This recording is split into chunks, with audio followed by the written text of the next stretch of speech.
Hello, my name's Charlie Etheridge Nunn, and welcome to Who Dares Rolls Episode 2, brought to you by ominous lighting, mainly because the main light here flickers way too much. So, first of all, what have I been playing this last week?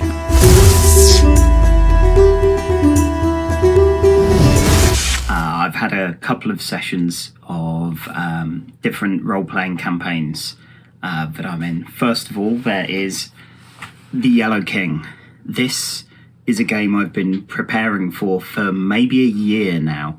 I love Robert Chambers' Yellow King kind of Carcosa cycle, and it's a fascinating set of short stories, and this is my first gumshoe game. It's really interesting in that you are a bunch of art students faffing around France. None of you are local to France, but you're studying there, and in your studies you find the increasing influence of The King in Yellow, a heretical play that is said to either change you or the world when you read it. And so far, it's been exactly what I wanted. My group, I love my group. But at the same time, there's always that apprehension that maybe you'll prepare a long investigative game, you'll have all sorts of great ideas and put it to the table and it's actually rubbish. But the group completely clicked with the concept of it being almost... it's pre-Lovecraftian horror almost. Like Chambers wrote his work before Lovecraft wrote his. So The Yellow King doesn't take any of what Lovecraft or especially what Derleth did with the Carcosa mythos. It takes what influenced Chambers and what came before him, what influenced Chambers' work. So for our group, that's kind of resulted in a surreal art horror investigation mixed with kind of Withnail and I style antics. So that's been great fun. I've also been running Electric Bastionland by Chris McDowell. Specifically, I've been running the adventure called The Waste Forest by Chom. I think Chom is the name of the author. The Waste Forest is exactly that. It's a gigantic junkyard in a gigantic, sprawling, insane fantasy city, a kind of weird Ankh-Morpork or Sigil-style city it's ever-expanding, and since discovering electricity, it's just got weirder. The group are having to find the wife of the owner of the junkyard, who's gone missing in what's called the Soiled Mountains, and that's an evocative name if ever I saw one. I thought that it'd just be kind of weirdness tourism. Like you see some of these adventures, especially for games like Bastionland or Indviod or Troika, which are just surreal and they're a joy to read, but it always feels kind of like maybe they're there mainly to be read, and you'll present them to the group and they will go, haha, that's weird, and not know what to do with it. My Wednesday night one-shot group are doing a couple of sessions of Bastionland, and everything they've seen, they've pushed, they've prodded, they've interacted with. They rode a giant tortoise called Doris. Very important distinction there. They have busted up an aquarium where the owner of the aquarium was trying to categorize all life as fish or not a fish. Which again, these are important details, and unfortunately a goat had been miscategorized as a fish. One of the group, Julianne, her character Stacy, was a goat breeder, and she was very possessive of her two prize goats. So when she heard a third goat in peril, she knew she had to act. She knew she had to do her best to free the captive goat. and it was a real joy. The group are almost all unconscious or shut down or have their jaw broken and are just screaming like a goat to drive away cannibal villagers around the Salt Mountains at the moment. So I've no idea what they're going to do. Hopefully, the next One Shot Wednesday will have extra players to help rescue them, but we'll see.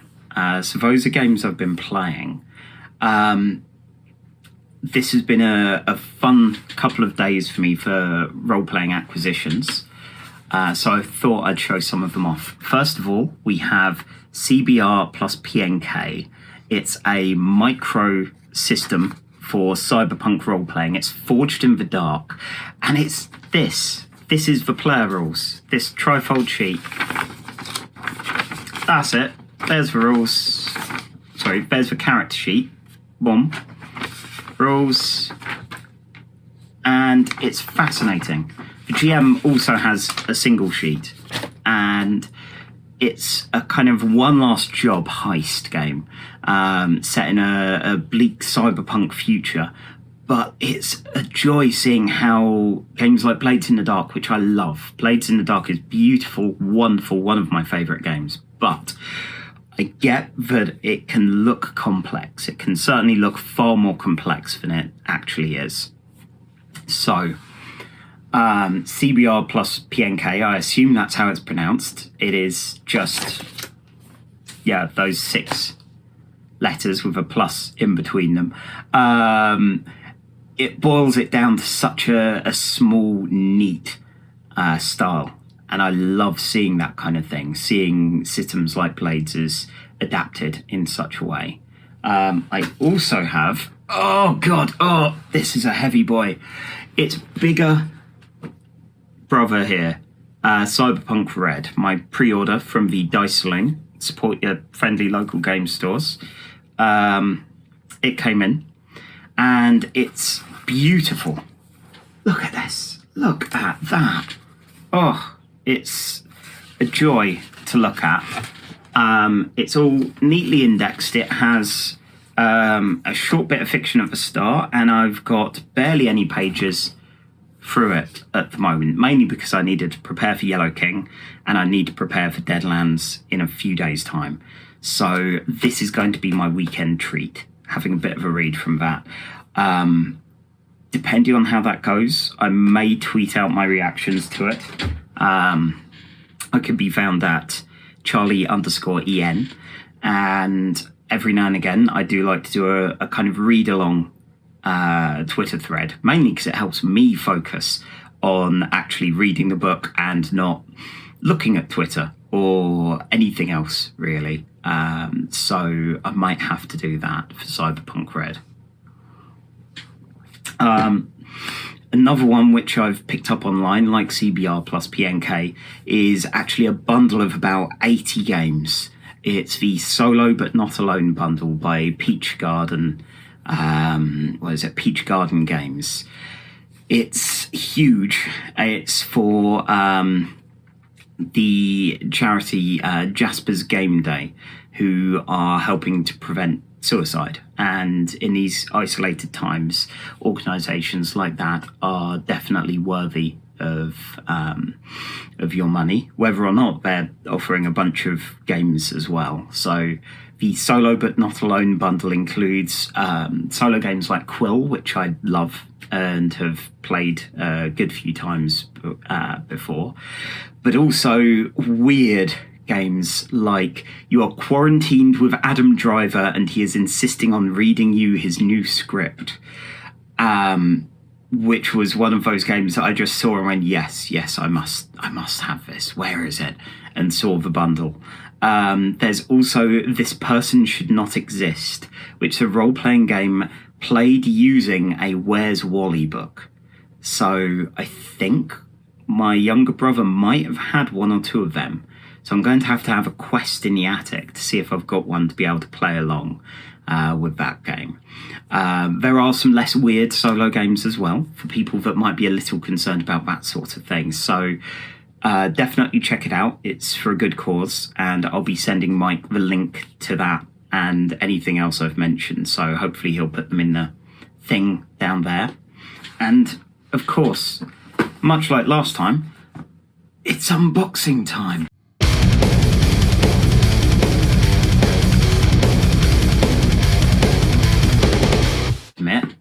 I get a kind of odd satisfaction from it. My partner loves Tom Vassal's boring unboxing, where he unboxes the boxes that the boxes of games come in. Each their own, I guess. This is Alice is Missing.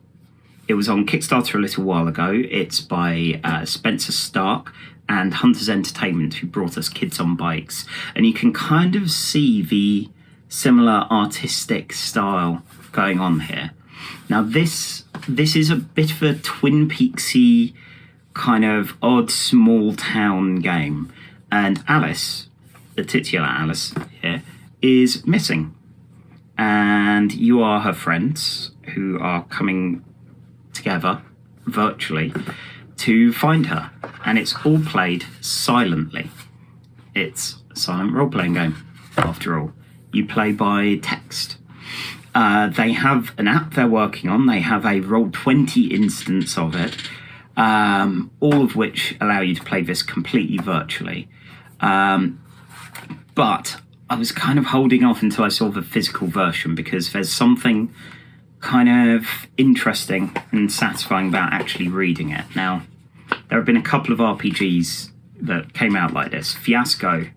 The new Fiasco is gorgeous. I've already opened it, run it myself, but I will show it off at some point when there's nothing new around. But yes, this is a tiny rulebook. So yeah, like Fiasco, like Zombie World actually by Magpie Games. It's a teeny thing which has some lovely design work to it, and in this case you have, let's see, you've got your characters. Disturbingly, the facilitator of the game, which inevitably will be me, is also called Charlie Barnes. So shockingly, if you combine me and Mike together as one person, then there you go, it's Charlie Barnes. Who's returning to town. And the idea there, I get it. It's the kind of thing where you want to give the facilitator a reason to be the one always poking and prodding and asking questions, making sure that if there's someone that's not reacting or not doing much, you can go, hey, here's a question, here's something for you to interact with. I always feel bad when I see players in a GM-less game not interacting, not doing things, and I can never leave well enough alone. So this being actually that sort of role works quite well. Your characters have a name, a background, a secret, and a voicemail that you need to leave at the start of the game. And these will be shared. Like, this whole thing has a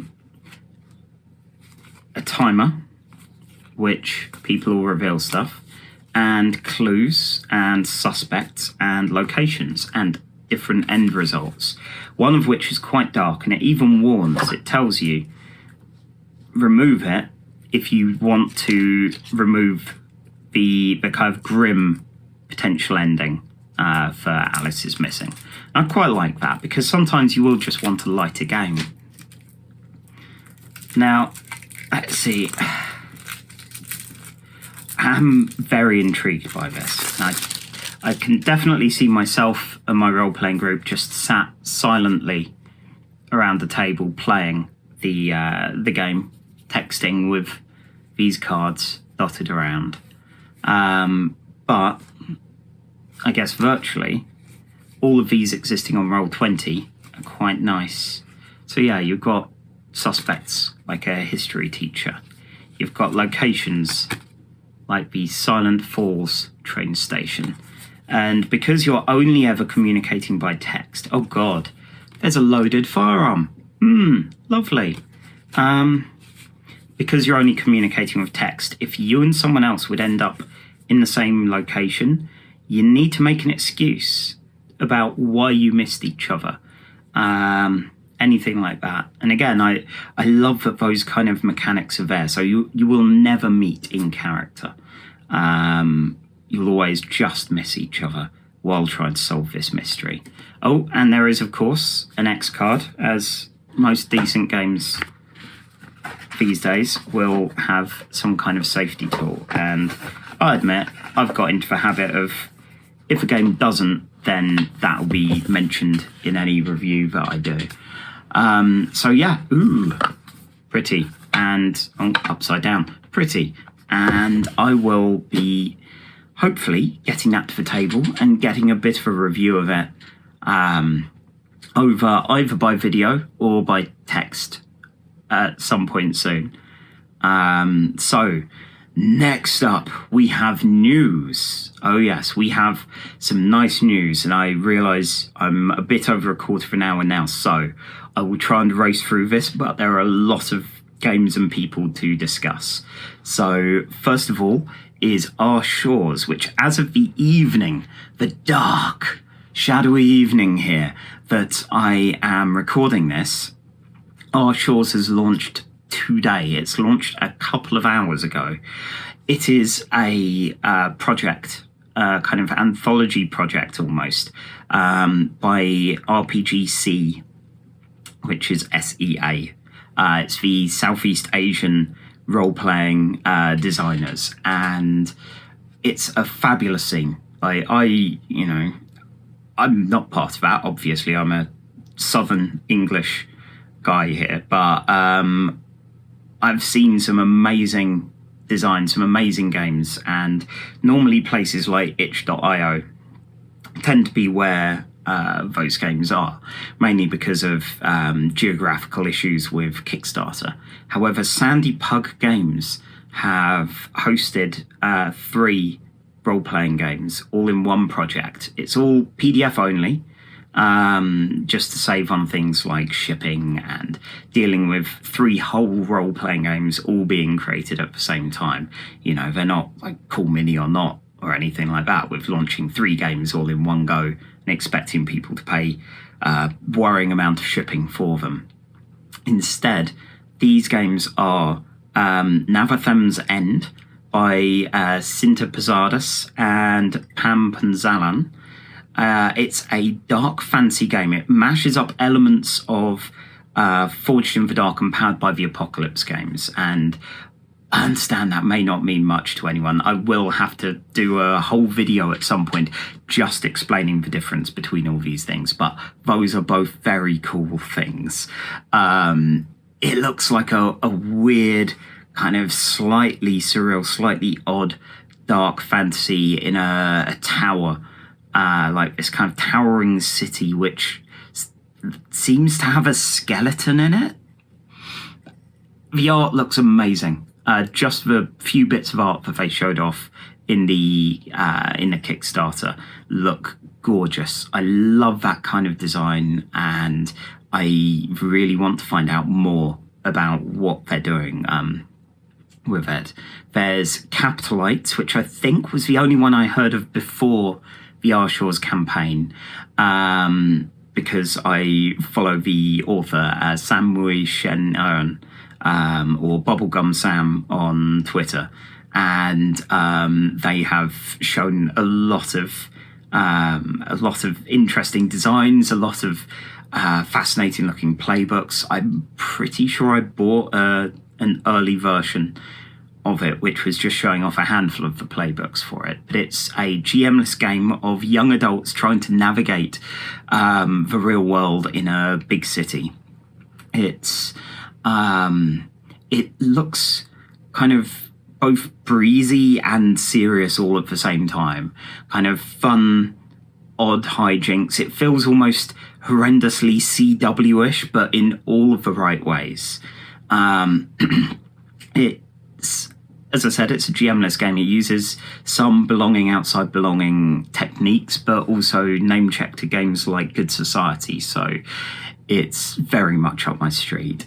And finally, for the last of the games that are listed in the main kind of project is I'm hoping I'm going to pronounce this right, Mahalika by Wax Saavedra and Geo Manning. And this is a science fantasy mech game based on Filipino mythology. And I like mechs. I don't care for huge crunchy systems with them, but I get it. And this looks like it combines some elements of, like modular mech building, but also more narrative combat. So if it can do that sort of thing and be like Flying Circus in that respect, in a way of melding both the fluffier and crunchier ways, that's going to be really interesting to run with my group. Personally, I am someone who's not well versed in Filipino mythology, so I am really interested in seeing what it says, what it does. Like, I'm that person who saw who played Dynasty Warriors and went, oh my god, this is based on some real stuff, and then got obsessed with Luo Guangzhong's Three Kingdoms, and of course the actual Three Kingdoms era, as well as his slightly hyperbolic version. So seeing these kind of projects when a creator says this is not directly Filipino mythology, but it's based on it, that's going to be enough to spark enough interest in people like me who otherwise wouldn't have thought to look into it, because I'm too busy reading shitty X-Men comics, admittedly. But I'm really curious to see what it brings, and what I've not experienced in mythology, which I will now. There are another 9 games. I'm not going to go through all of them, but there's a stretch goal for a zine with 9 smaller games by other RPGC designers, and this project just looks really good, really interesting. It's fascinating seeing actual role-playing games all around the world coming to prominence now, because now with the platforms like itch.io and with people like Sandy Pug allowing people to use their kind of their name brand Kickstarter account, all of that, to help make this a more international market. Like, there have been great role-playing games all around the world. It's just we've not always got to see them, and now we are. So that's going to be something pretty special. So that's the big one. 2 smaller bits of news, and I promise I'll be done after that. So Boy Problems is a role-playing game using a kind of modification of the Lasers and Feelings game, but it's specifically a cyberpunk heist using Carly Rae Jepsen's alleged vault of 2,000 songs as a plot hook. In Boy Problems, you are a bunch of people in a cyberpunk future trying to steal from that vault, and that's brilliant. But there is a project going on itch.io for Side B, much like the wonderful Carly Rae Jepsen does a Side B to her albums. This game by Colin Cummings is also doing a Side B, but it's doing a bit of crowdfunding, and seeing that on itch.io is kind of fascinating. So the idea with this is going to add some more heists, some more ideas, some rules for cybernetics, things like that. And the more the project gets funded, then the more content's going to be on there, whether that's more heists or anything else which could be intriguing for people that want to combine cyberpunk, Carly Rae Jepsen, and heists. So check that out. And finally, the Quest role-playing game by the Adventure Guild is a game that I was a little wary of, because some of the indie RPG folks were hearing in D&D's storm of controversies of last year that people were moving over in actual play circles to Quest, which cool. But also the idea of a new D&D or a kind of D&D killer or anything like that. Like, there shouldn't be one big dog. There shouldn't be one D&D, one Quest, whatever. But actually, Quest's a really good introductory role-playing game. It takes a lot of indie elements. If you are brand new to role-playing games, or if you are kind of looking for something that's not D&D, and you've only experienced D&D, it is the perfect game to get started. Indie RPG people, you've probably dealt with more narrative rules, more complex things, and it might feel like you're riding a bike with stabilizers on, but it's still very good. They have announced 2 role-playing game, 2 adventures for their role-playing game Quests. So they have announced Bon Appetit by Lucien Kahn, who wrote the amazing Visigoths versus Morgoths, and I love that game. I really want to run that game at some point in the future. And it's also got artwork by Sonia Hennar, who has done some artwork for Swordsfall. And if you've ever seen any of the art on Swordsfall, you know that is a sign that it's going to be gorgeous. Then there is also In Good Company, which is by Karen Hahn and Brian David Gilbert, both formerly now of Polygon fame, both real good people. So it's going to be very interesting to see what they do. And any people outside of role-playing, when they turn their eyes to any game that is not 5th edition D&D, that's interesting to me. Like, everyone does 5e, but seeing people like BDG, like Karen Hahn, doing specifically a game for Quest. Now, I know Polygon have ties to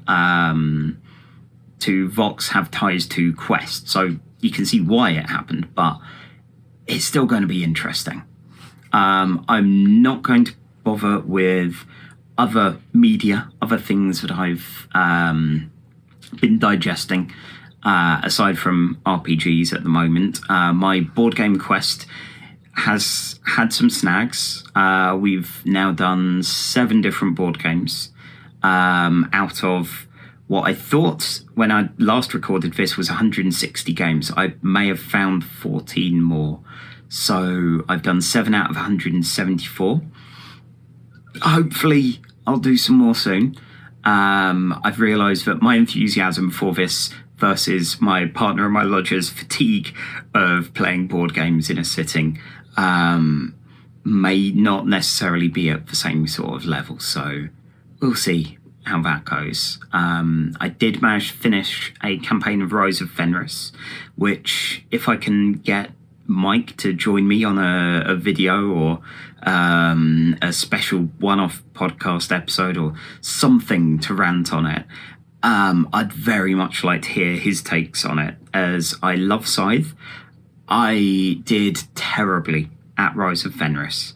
I came solid 3rd every single time. It was still fun, but it did not go well.